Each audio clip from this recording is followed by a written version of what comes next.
Salam dəyərli izləyicilər, dəyərli futbol sevərlər. Çempionlar Liqasının liqa mərhələsinin püşkatması keçirildi. Artıq Qarabağ komandasında, Qalatasarayın da və digər klubların da rəqibləri bəllidir. Playoff mərhələsində hansı cütlüklər bir-biriyle qarşı-qarşıya gələcək? Ekranın aşağı hissəsində dəyərli dostlar sizlərə artıq təqdim olunur. Bir qədər sonra daha ətraflı şəkildə sizlərə təqdim edəcəyik. Həmçinin gündəmdə transfer xəbərləri də var, ekranda görürsünüz. Onları da sizin nəzərinizə çatdıracaq dəyərli dostlar. Qarabağ komandasının düşərgəsində yeni adları görə bilərik. Dəyərli dostlar, mən məlumatlara keçid alalım. Sizlər isə videonu bəyənin, şərhlər bölümünə fikirlərinizi yazın. Kanala abunə deyilsinizsə abunə olub bildirişləri açıq tutun ki, bütün məlumatlardan həmişə xəbərdar ola biləsiniz. Bəli, dəyərli izləyicilər, bir qədər öncə qeyd etdiyim kimi playoff mərhələsinin püşkatması atıldı və püşkatmanın nəticələrini indi sizlərə təqdim edirik. Ekranın aşağı hissəsində də görürsünüz. Belə ki, komandalar səpələnmişlər və səpələnməmişlər səbətində deməli ayrılmışlar. Ekranda da görürsünüz bu şəkildə. Və artıq dünəndən bəlli idi ki, Qarabağ komandasının rəqibi ya Newcastle olacaq, ya da PSG komandası olacaq. Və püşkatmanın nəticələri artıq bəllidir.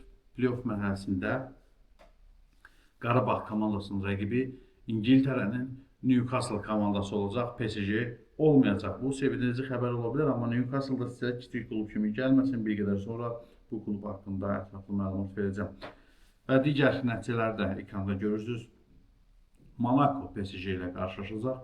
Galatasaray Juventus'la qarşılaşacaq. Bax, bu qarşılaşma da olduqca maraqlı olacaq. Və Benfica Real Madrid ilə qarşılaşacaq. Hansı ki, Real Madridin son saniyələrdə buraxdığı qol sayəsində Benfica növbəti mərhələyə yüksəlmişdi.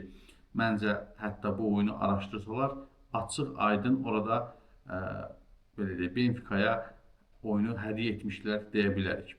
Bu dəfə də nə baş verəcək, onu görəcəyik playoff mərhələsində.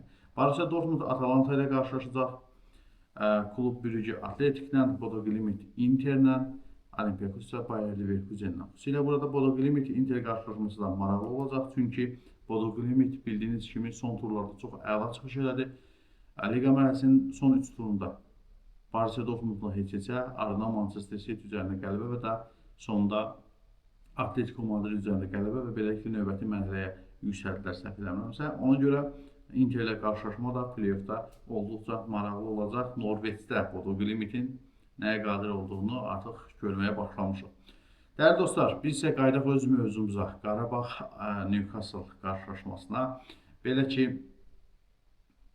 fevral ayının 17-sində ya 18-də Bakıda Tofiq Vəhəmovanlı Respublika stadionunda Qarabağ komandası Newcastle-ı qonaq edəcək. Cavab görüşü isə bir həftə sonra 24-25 fevral tarixində səfərdə baş tutacaq. İki oyunun nəticəsinə görə qalib gələn komanda növbəti mərhələyə yüksələcək.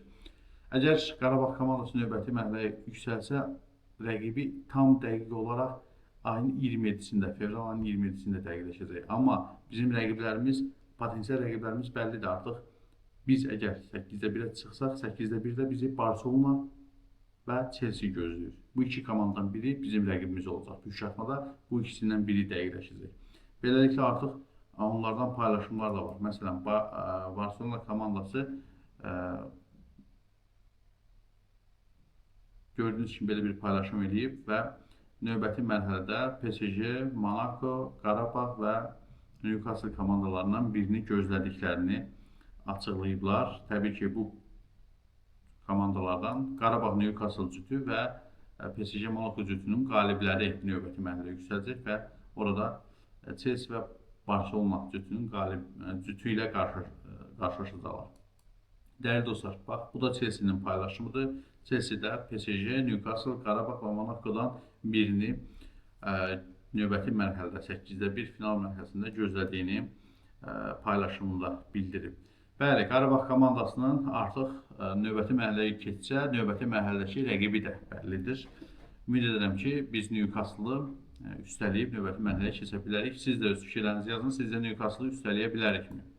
Dəyərli dostlar, mən isə transfer xəbərlərinə keçməzdən öncə bir qədər rəqibimiz haqqında sizləri məlumatlandırmaq istəyirəm. Belə ki, Newcastle İngiltərə təmsilçisi 711 milyon dəyərə malik olan 711 milyondan çox, 711 milyon 550 min avro dəyəri olan bir komandadır. İngiltərənin ən köklü klublarından biridir. 4 dəfə İngiltərə çempionu olub, 6 dəfə İngiltərə kubokunun qalibi olub, bir dəfə İngiltərə Liqa kubokunun qalibi olmaqla yanaşı, 2 dəfə də İngiltərə Super kubokunun qalibi olublar. Ümumiyyətlə, saysız hesabsız uğurları var bu klubun, danışmaqla bitməz. Ev oyunlarını James Parkda keçirirlər, 52.258 azarkeş tutumuna malikdir ki, Qarabağda səfər oyunu məhz bu stadionda keçiriləcək. Komandanın 27 futbolçusu var, orta yaş həddi yüksəkdir, 28. İlk dəfə hansısa rəqibimizin orta yaş həddi bizdən üstün olur. Qarabağın yaş həddindən daha üstündür, daha qoca futbolçulardan ibarətdir, deyə bilərik. Dəyərli dostlar, bu təcrübə də deməkdir. Daha təcrübəli futbolçulardır, amma sürət baxımından, aktivlik baxımından məncə Qarabağ bu komandanı üstələyə bilər bəzi məqamlarda. Liverpool'la başa-baş bir komandadır deyə bilərik. Bəlkə biraz Liverpool'dan geri qala bilər. Dəyərli dostlar, hal-hazırki durumuna gəldikdə İngiltərə Premier Liqasında 33 xalla Liverpool'dan 3 xal geri qalmaqla 9-cu pillədədirlər, Liverpool 6-cı pillədədir. Və komandanı Eddie Howe çalışdırır. Komanda bu il transferlərə kifayət qədər pul xərcləyib, həmçinin transferlərdən gəlirlər də əldə edib. Amma gəlirlərdən çox, daha çox pul xərcləyiblər. Belə ki, yeni transferləri Nico Voltomade 75 milyona transfer olunub və Stuttgart komandasına və liderlər, ən çox məhsuldarlıq göstərən futbolçular arasında liderlər siyasındadır bu futbolçu.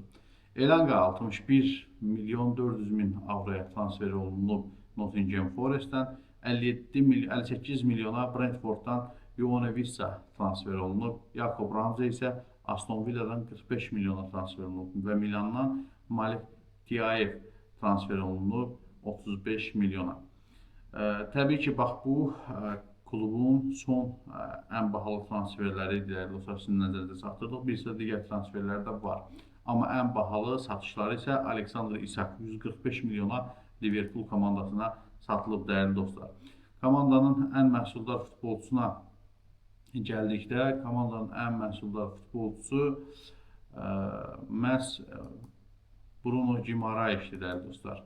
Bruno Guimaraes 8 golla orta saha oyuncusu liderdir. Təsəvvür edin ki, yəni hər zonada oynayan komandalar qol vura bilər. Nick Voltomade yeni transfer 7 dəfə fərqlənməyi bacarıb. Ən çox məhsuldar ötürmə verən də Bruno Guimaraes'dir, 4 dəfə belə bir göstəricisi var. Qarabağ komandası əsasən Barnes, Voltomade və Guimaraes'ə nəzarət etməlidir məncə, qapısını toxunulmaz saxlamaq istəyirsə. Qaldı ki, komandanın heyətində çox ciddi itkilər var, zədəli futbolçular var. Oyunu yaxınlaşdıqca hansılar sağalacaq, hansılar Qarabağa qarşı oynaya biləcək, oynaya bilməyəcək, bunlar barəsində danışacağıq. 3-4-2-1 taktiki sxemi ilə əsasən meydana çıxırlar və sürətli futbol görmək olur. Bu arada Qarabağın rəqibi olmuş Eintracht Frankfurtun 20 yaşlı futbolçusu, hansı ki Qarabağda məyus etmişdi, Can Uzun, Türkiyəli futbolçu Newcastle-a transfer oluna bilər. Bu barədə məlumatda sizin nəzərinizə çatdırım ki, Can Uzun növbəti mərhələdə yenidən Qarabağla rəqib ola bilər, qisasını almaq üçün meydana çıxa bilər. Hər şey ola bilər. Təbii ki, Qarabağ komandasına biz uğurlar diləyirik. Təsəvvür edin, ötən mövsüm bu komanda 279 milyon transferlərə pul xərcləyib. Yəni, komanda nə qədər güclənib, bunu deməyə ehtiyac yoxdur. Və gələk transfer məsələlərindən də bir qədər danışaq, daha sonra sizlə sağollaşaraq, dəyərli dostlar. Ekranda görürsünüz, Qarabağın transfer etmək istədiyi futbolçular haqqında ümumi məlumatları sizin nəzərinizə çatdırım. Kevin Yakob'la danışıqlar müsbət yöndə davam edir, onun Qarabağa keçməsi mümkündür yaxın günlərdə. Salim Fagol-Laval məsələsi hələ ki düyünə düşüb, çünki bu futbolçuya bir çox klublardan təkliflər var və ona görə də Qarabağın təkliflərindən daha üstün təkliflər olduğu üçün hələ ki bu məsələ deyəsən fasilə verilib. Pedro Henrique bu futbolçu ilə də kifayət qədər, bu hücumçu ilə də kifayət qədər klublar maraqlanır. Xüsusilə azad agent statusu daşıdığı üçün bir çox klublar bu futbolçuya yüksək maaş təklif edirlər. Amma bu futbolçu Qarabağa gəlmək istəyir. Çünki burada keçmiş komanda yoldaşı Mateus Silva ilə eyni cəbhədə vuruşmaq istəyir, mübarizə aparmaq istəyir. Dəyərli dostlar, bu futbolçunu da Qarabağın düşərgəsində görə bilərik. Və son günlər gündəmə gəldi bu futbolçu. Kenyalı futbolçu Collins Sijenzi Qarabağın hədəfində müdafiəçidir, dəyərli dostlar. Hündür boylu müdafiəçidir və Qarabağa məncə belə bir futbolçu mütləq lazımdır. Bundan əlavə Derek Lakerta, bu futbolçu çox güman ki, Qarabağa keçəcək bu il. Qış transfer pəncərəsində keçəcəyini gözləyirəm. Ola bilsin ki, qış olmasın, yayda olsun, amma bu futbolçu Qarabağa gələcək. Və daha bir müdafiəçi İlyas Corev, bax bu futbolçu da Qarabağın hədəfindədir. Xüsusilə qeyd etməliyəm ki, Bəhlul Mustafazadə Qarabağdan ayrılmaq üzrədir. Artıq Bəhlul Mustafazadənin klubu da bəllidir, dəyərli dostlar. Ona görə Qarabağ komandası yeni transfer reallaşdırmaq məcburiyyətindədir deyə bilərik. Və son olaraq onu da sizin nəzərinizə çatdırım ki, Qarabağ komandası play-offa yüksəlməklə ölkə reytinginə daha 750 xal 0,750 xal əlavə elədi və beləliklə Azərbaycan Slovakiyanı da keçdi və 26-cı pilləyə yüksəldi. Amma Çeliya klubu hələ ki xal qazana bilər, yenidən Azərbaycana keçə bilərlər. Əgər Qarabağ xal qazanmasa, ona görə də Qarabağın xal qazanması vacibdir Newcastle-la oyunda. Qaldı ki, vəsait məsələsinə Qarabağ play-offa çıxdığına görə əlavə 1 milyon avro vəsait qazanıb və onu da sizin nəzərinizə çatdırım ki, liqa mərhələsində 22-ci yer tutdu və buna görə də mövsüm başa çatdıqda Qarabağ komandası bonuslar da əldə edəcək. Bu da təqribən 2-3 milyon avro olacaq. Təqribən Qarabağın hal-hazırki gəliri 70 milyon manatı keçir, dəyərli dostlar. Düşünürəm ki, bunun hələ daha çox olacaq. Çünki yayın hüquqları və sairədən gələn bonuslardan gələn gəlirlər daha çox ola bilər. Və beləliklə Qarabağ komandasına uğurlar diləyirəm. Ümid edirəm ki, Newcastle-a keçib yeni bir tarix yazmağa davam edəcəyik. Növbəti videoda görüşmək ümidi ilə. Hələlik.